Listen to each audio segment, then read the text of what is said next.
Next on AM 1480 WLEA, the Newsmaker Show. Here's Brian O'Neill. And we're glad to have with us today a Republican candidate for state comptroller, Jonathan Trichter. Jonathan, thank you so much for coming in. Brian, thank you so much for having me. Well, so many questions to ask you.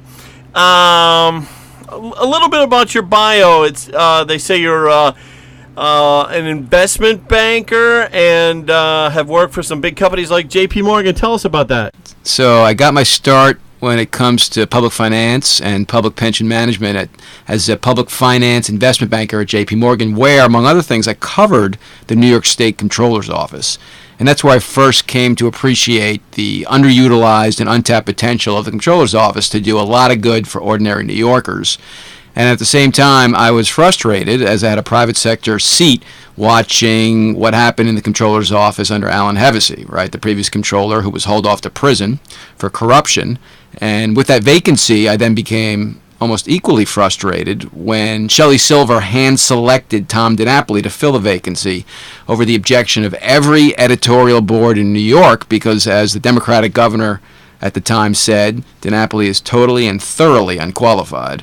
And DiNapoli has lived up to that potential by... Which governor was that? That was Elliot Spitzer, who called DiNapoli totally and thoroughly unqualified. And every editorial board in the state opined on the corrupt process through which Shelley Silver picked DiNapoli's ascendance to the Comptroller's Office, an office with 2,600 employees, managing a pension, a public pension fund of over $200 billion into the hands of a guy who didn't know a thing about finance and who his entire life, starting at the ripe old age of 18, had been an elected official. He's now into his 60s, and he still doesn't know much about finance, and not surprisingly, as a result, the pension fund has underperformed, and he's mismanaged it, and also misrepresented it. All of which is to say that the Comptroller's Office is a professional office which requires a specific set of fiscal skills that the incumbent doesn't have, and that I did acquire starting at J.P. Morgan as an investment banker, yeah. Hey, the guest this morning, Jonathan Trichter, who's going to be on the ballot as the Republican candidate for state comptroller in the November elections.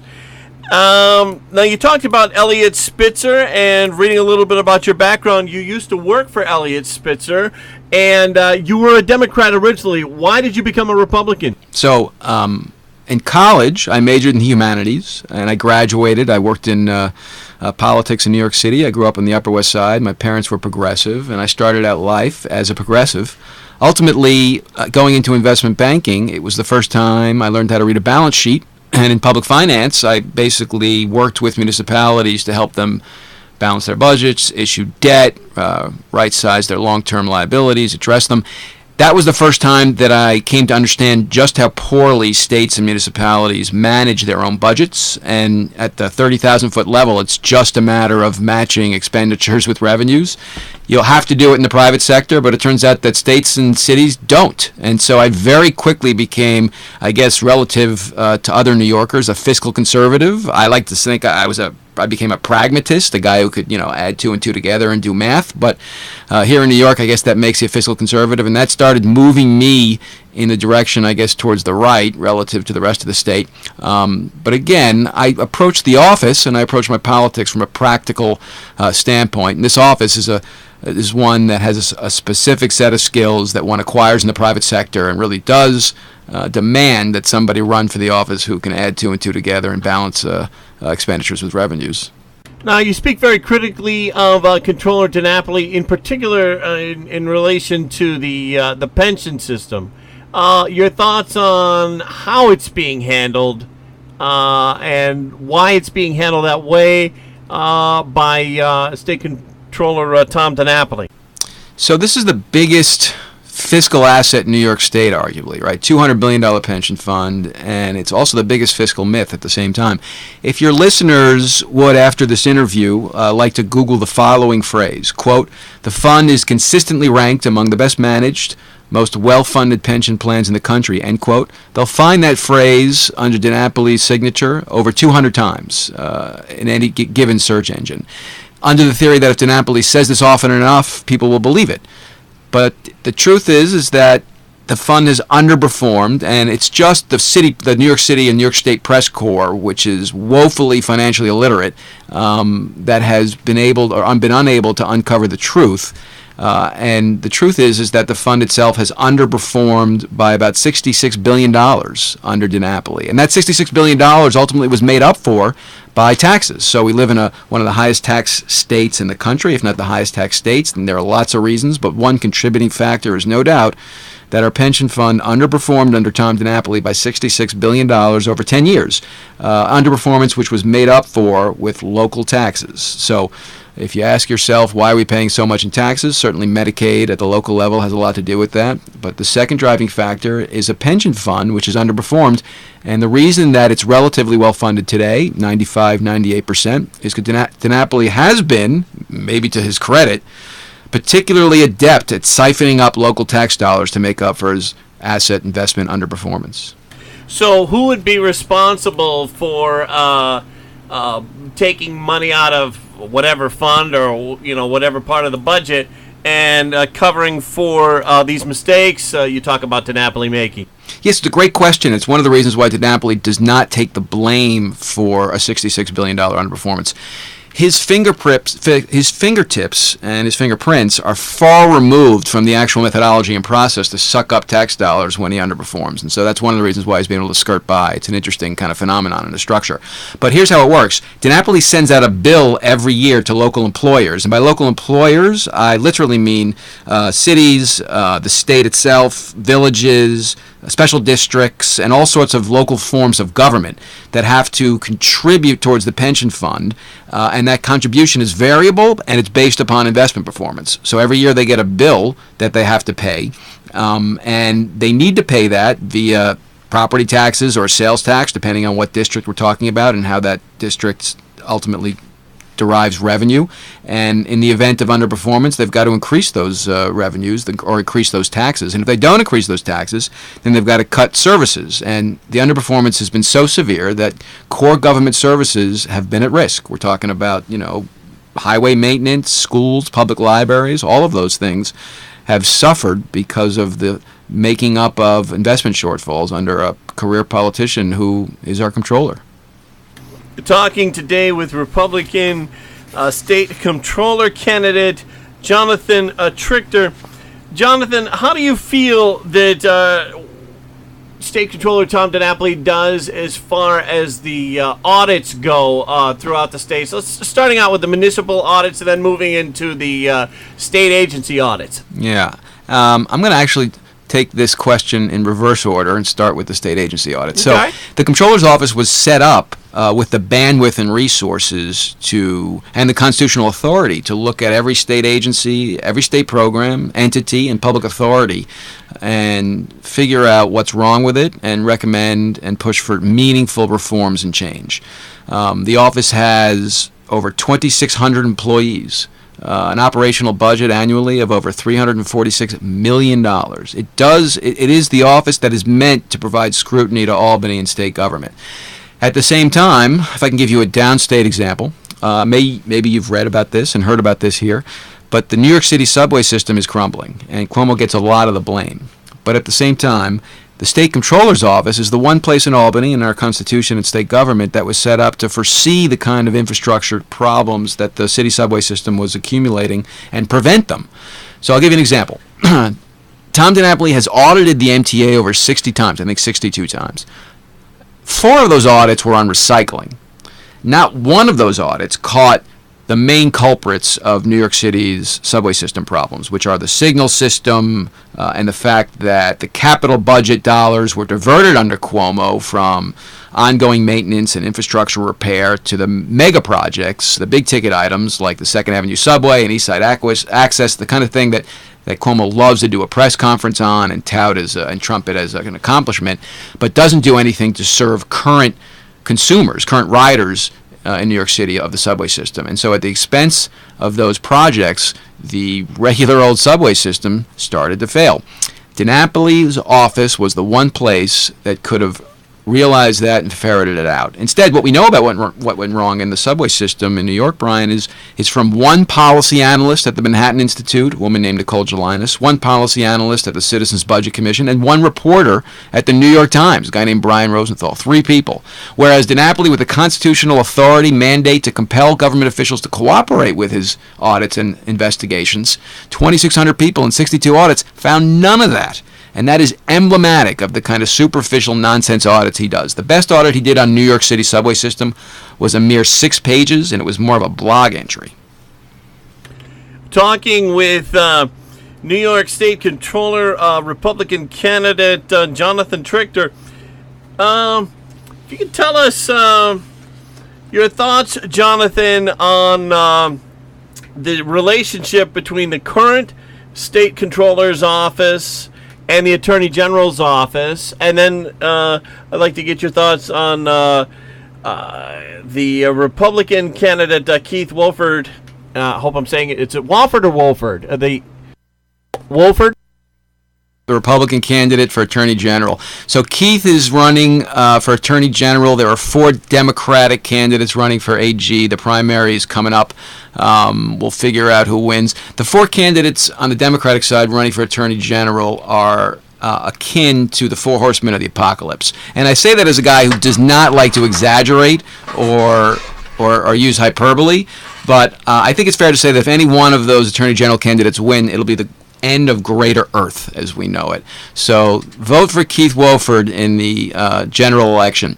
The other nice thing about Keith is that his election will not only save Western civilization, but he's a terrific lawyer whom I could never afford myself. And so when I win the Comptroller's office and he wins the Attorney General's office, I'm going to have a hotline to his office for any injustice I see. I'm going to call him up and he'll be my lawyer, and I can't wait to use him basically for a bargain. I don't know what the Attorney General makes, maybe $178,000 a year, but that is a bargain to get the likes of Keith Wofford, a quality lawyer, Harvard-educated guy. So the question was the relationship between the AG's office and the Comptroller's office. Well, if Keith's elected, the relationship's going to be fantastic. If it's some other Attorney General, there is a current agreement between the Comptroller's office and the Attorney General's office to cooperate via subpoena power and investigative power to go after Albany corruption. And no matter who's the Attorney General, I will advocate to keep that relationship strong, because Albany corruption is a tremendous problem. I think the biggest thing we could do to fix it is vote current office holders out, pass things like term limits. But in the absence of that, I will work with whoever the Attorney General is to ferret out corruption. But I'm going to start by running my campaign against the guy who, while not actively corrupt, is actively incompetent, and whose sins are sins of omissions by not using the office to its full potential for ordinary New Yorkers, but using the office instead to protect the status quo in Albany, which itself is corrupt. You talk a lot about a lot of eye-opening subjects here, many of which, and I follow Albany news pretty closely, are new to me. Jonathan Trichter, he's the Republican candidate for state controller. Jonathan, what's your view on the Inspector General situation at the state capitol in Albany? As far as, all these problems keep popping up and scandals over the years, where have the Inspector Generals been? Insufficiently on top of it. And the JCOPE, the structure that we have now to investigate corruption in Albany, JCOPE, is a institution that's largely run by the governor himself. It's his appointee and close ally who heads JCOPE. JCOPE's investigations and operations are immune from FOIL requests, Freedom of Information requests, and they've generally done an agreeably poor job when it comes to investigating and stopping corruption. I think a good example of JCOPE's insufficient work in regards to corruption overlaps with the incumbent controller in a way that I have talked about in my campaign.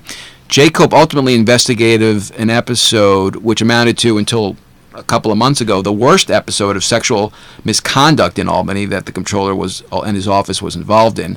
And I'm talking about the former Assemblyman Vito Lopez, who sexually harassed 2 female staff members and then relied on his close political ally, Tom DiNapoli, to help cover up the entire affair. DiNapoli's office negotiated a secret settlement with the victims. then DiNapoli cut a check using taxpayer dollars as hush money to keep those victims silent. That aided and abetted Lopez and allowed him to continue hiring females to, wait for it, harass them as well.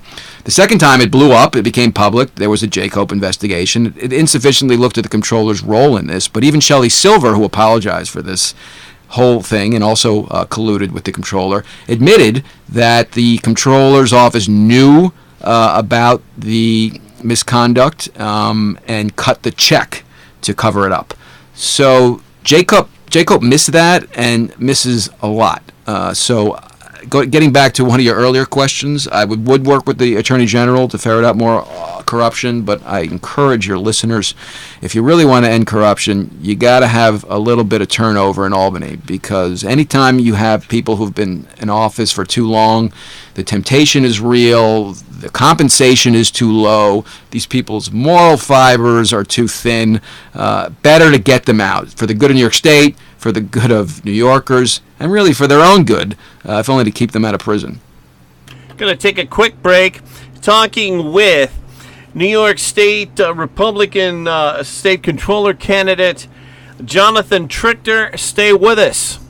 In the 1950s, we were told that TV would drive local radio under. In the 1960s and 70s, it was going to be 8-tracks that did local radio in.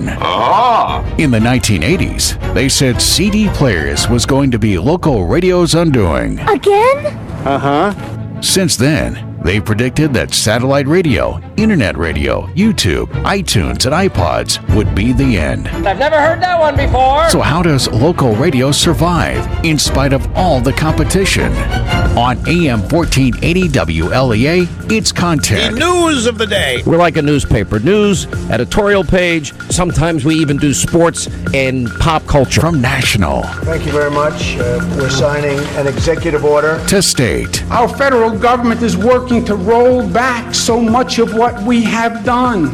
and especially local content. You put that bridge in to accommodate that test track, so they're moving along. AM 1480 WLEA also includes WLEA.net, a website filled with video from local meetings.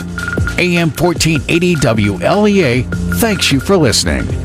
Checking in with meteorologist Rob Carolyn, who's all excited about autumn starting soon. That's right. It starts Saturday night. 12 hours daylight, 12 hours nighttime on Saturday, and then from that point on until we get into March, the nights are going to be longer than the day. How depressing. Yep, summer season behind us. And boy, we can see it in the weather maps, Brian. It's going to be getting progressively colder across central Canada, and as we head through the final week and a half here in the northeast of September, we're going to see some much cooler air pushed down from the north and west, particularly next week. For today, it looks like clouds will give way to some occasional sunshine. Satellite photos showing that the sun's already come out almost to the Binghamton area, then it's out from Syracuse through Rochester to Niagara. Still fairly cloudy, though. Buffalo through our area of Jamestown is into some sunshine. So I think as the day goes on, we break into some sun. It's going to be warm today, 75 to 80. Sunrise this morning at 6:56, sunset at 7:10. Clouds will increase tonight. We could see a shower. It'll be breezy, milder overnight, 65 to 70. A lot of cloudiness, breezy tomorrow. We have a cold front headed towards the region. Showers, thunderstorms near 85. Showers tomorrow night, lows near 55. The showers will end Saturday morning.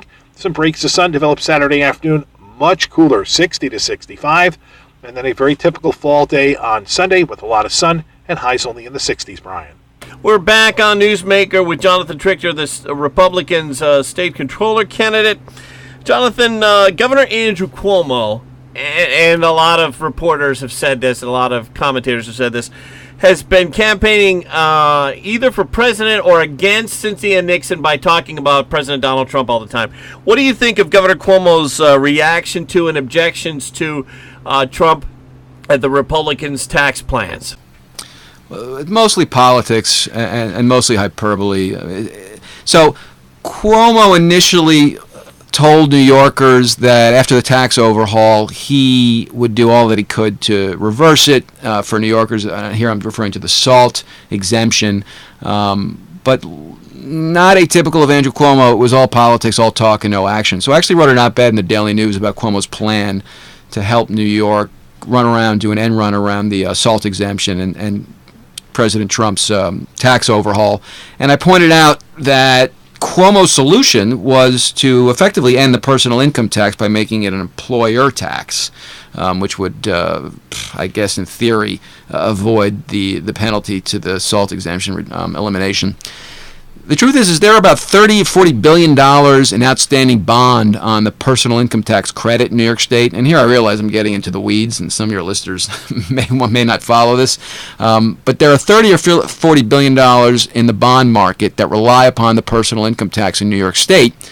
And were the governor to eliminate the personal income tax, the bonds would be in significant jeopardy of default.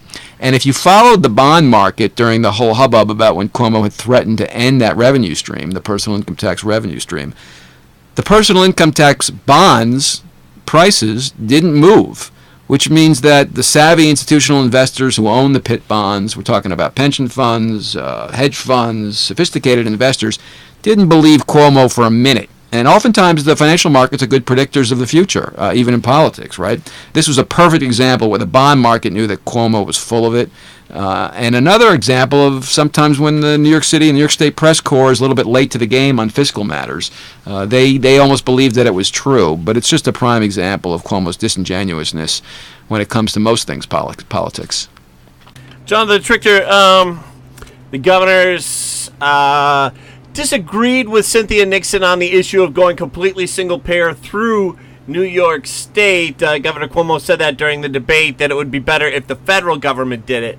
Your thoughts on both? What if the state went single-payer, and what if Washington went single-payer? What would happen then? Yeah, so on the single-payer side, this is a little bit outside the lane of the comptroller's direct powers and authorities, but it is nevertheless fair because the comptroller is supposed to be the chief fiscal officer of New York and should weigh in on things like this, which would have a huge impact on the state's balance sheet.